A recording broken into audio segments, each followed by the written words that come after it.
श्रीमद् भागवत महापुराण दशम स्कंद अध्याय 31 गोपिका गीत।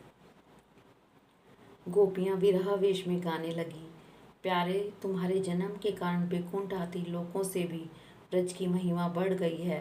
तभी तो सौंदर्य और मृदुलता की देवी लक्ष्मी जी अपना निवास स्थान बैकुंठ छोड़कर यहाँ नित्य निरंतर निवास करने लगी, इसकी सेवा करने लगी हैं। परंतु प्रियतम, देखो, तुम्हारी गोपियां जिन्होंने तुम्हारे चरणों में ही अपने प्राण समर्पित कर रखे हैं, वन वन में भटक कर तुम्हें ढूंढ रही हैं।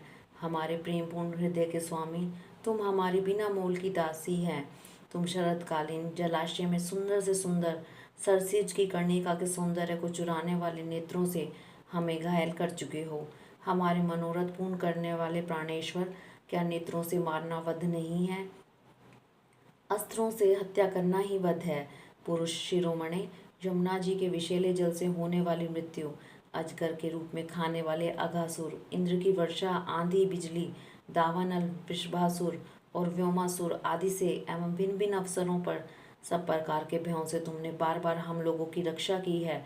तुम केवल यशोदा नंदन ही नहीं हो, समस्त शरीरधारियों के हृदय में रहने वाले उनके साक्षी हो, अंतर्यामी हो सके। ब्रह्मा जी की प्रार्थना से विश्व की रक्षा करने के लिए तुम यदुवंश में अवतीर्ण हुए हो।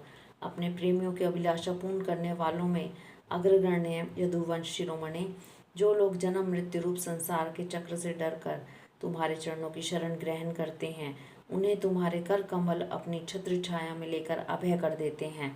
हमारे प्रियतम, सबकी लालसा अभिलाषाओं को पूर्ण करने वाला वही कर कमल जिससे तुमने लक्ष्मी जी का हाथ पकड़ा है, हमारे सिर पर रख दो। ब्रजवासियों के दुख दूर करने वाले वीर शिरोमणि श्याम सुंदर, तुम्हारी मंद मंद मुस्कान की एक उज्जवल रेखा ही तुम्हारे प्रेमी जनों के सारे मान मत को चूर चूर कर देने के लिए पर्याप्त है। हमारे प्यारे सखा, हमसे रूठो मत, प्रेम करो। हम तो तुम्हारी दासी हैं, तुम्हारे चरणों पर निछावर हैं। हम अबलाओं को अपना वह परम सुंदर सांवला सांवला मुख कमल दिखलाओ। तुम्हारे चरण कमल शरणागत प्राणियों के सारे पापों को नष्ट कर देते हैं। वे समस्त सौंदर्य माधुर्य की खान है और स्वयं लक्ष्मी जी उनकी सेवा करती रहती हैं। तुम उन्हीं चरणों से हमारे बछड़ों के पीछे पीछे चलते हो और हमारे लिए उन्हें सांप के फणों तक पर रखने में भी तुम संकोच नहीं किया। हमारी हृदय तुम्हारी विरह व्यथा की आग से जल रहा है। तुम्हारी मिलन की आकांक्षा हमें सता रही है। तुम अपने वे ही चरण हमारे वक्षस्थल पर रखकर हमारे हृदय की ज्वाला को शांत कर दो। कमल नयन, तुम्हारी वाणी कितनी मधुर है, उसका एक एक पद, एक एक शब्द, एक एक अक्षर मधुर अति मधुर है। बड़े बड़े विद्वान उनमें रम जाते हैं, उस पर अपना सर्वस्व निछावर कर देते हैं। तुम्हारी उसी वाणी का रसास्वादन करके तुम्हारी आज्ञाकारिणी दासी गोपियां मोहित हो रही हैं। दानवीर, अब तुम अपना दिव्य अमृत से भी अमृत अधर रस पिलाकर हमें जीवन दान दो, छका दो। प्रभु, तुम्हारी लीला कथा भी अमृत स्वरूप है। विरह से सताए हो लोगों के लिए तो वह जीव सर्वस्वी है। बड़े बड़े ज्ञानी महात्माओं, भक्त कवियों ने उसका गान किया है। वह सारे पाप ताप तो मिटाती ही है, साथ ही श्रवण मात्र से परम मंगल परम कल्याण का दान भी करती है। वह परम सुंदर, परम मधुर और बहुत विस्तृत भी है। जो तुम्हारी उस लीला कथा का गान करते हैं, वास्तव में भूलोक में वे ही सबसे बड़े दाता हैं। प्यारे, एक दिन वह था जब तुम्हारी प्रेम भरी हंसी और चितवन तथा तुम्हारी तरह तरह की क्रीड़ाओं का ध्यान करके हम आनंद में मग्न हो जाया करती थी। उनका ध्यान भी परम मंगलदायक है। उसके बाद तुम मिले।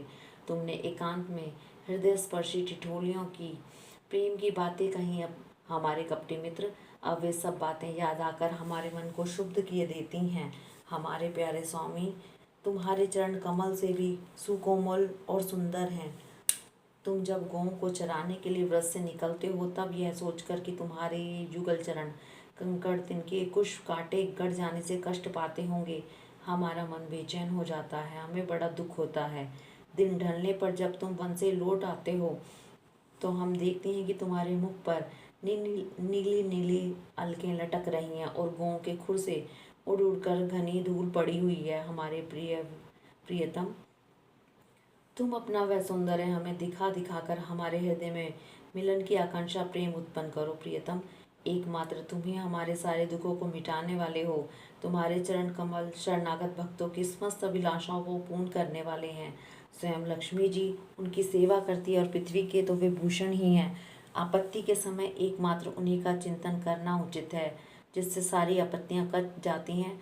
कुंज विहारी, तुम अपने वे परम कल्याण स्वरूप चरण कमल हमारे वक्षस्थल पर रखकर हृदय की व्यथा शांत कर दो। वीर शिरोमणि, तुम्हारे अधरा अमृत मिलन के सुख को आकांक्षा को बढ़ाने वाला है। वह विरह जन्य समस्त शोक संताप को नष्ट कर देता है। यह गाने वाली बांसुरी भली भांति उसे चूमती रहती है। जिन्होंने एक बार उसे पी लिया, उन लोगों को फिर दूसरी और दूसरी की आसक्तियों का स्मरण भी नहीं होता। हमारे वीर, अपना वही अधरा अमृत हमें वितरण करो, पिलाओ। प्यारे, दिन के समय जब तुम वन में विहार करने के लिए चले जाते हो, तब तुम्हें देखे बिना हमारे लिए एक क्षण युग के समान हो जाता है। और जब तुम संध्या के समय लौटते हो तथा घुंघराली अलकों से युक्त तुम्हारा परम सुंदर मुख अरविंद हम देखते हैं, उस समय पलकों का गिरना हमारे लिए भार हो जाता है और ऐसा जान पड़ता है कि इन नेत्रों की पलकों को बनाने वाला विधाता मूर्ख है। प्यारे श्याम सुंदर, हम अपने पति, पुत्र, भाई, बंधु और कुल परिवार का त्याग कर कर उनकी इच्छा और आज्ञाओं का उल्लंघन करके तुम्हारे पास आई हैं। हम तुम्हारी एक एक चाल जानती हैं, संकेत समझती हैं और तुम्हारे मधुर गान की गति समझकर उसी से मोहित होकर यहाँ आई हैं। कपटी, इस प्रकार रात्रि के समय आई हुई युवतियों को तुम्हारे सिवा और कौन छोड़ सकता है। प्यारे, एकांत में तुम मिलन की आकांक्षा, प्रेम भाव को जगाने वाली बातें करते हो, ठिठोली करके हमें छेड़ते हो। तुम प्रेम भरी चितवन से हमारी ओर देखकर मुस्कुरा देते हो और हम देखती थी तुम्हारा वह विशाल वक्षस्थल जिस पर लक्ष्मी जी नित्य निरंतर निवास करती हैं। तब से अब तक निरंतर हमारी लालसा बढ़ती ही जा रही है और हमारा मन अधिकाधिक मुग्ध होता जा रहा है। प्यारे, तुम्हारी यह अभिव्यक्ति व्रज वनवासियों के संपूर्ण दुख ताप को नष्ट करने वाली और विश्व का पूर्ण मंगल करने के लिए है। हमारा हृदय तुम्हारे प्रति लालसा से भर रहा है।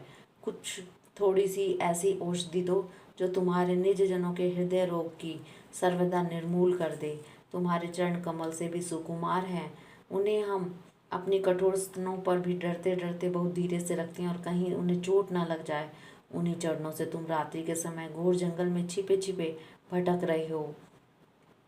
क्या कंकड़ पत्थर आदि की चोट लगने से उसमें पीड़ा नहीं होती? हमें तो इसकी संभावना मात्र से ही चक्कर आ रहा है। हम अचेत होती जा रही हैं।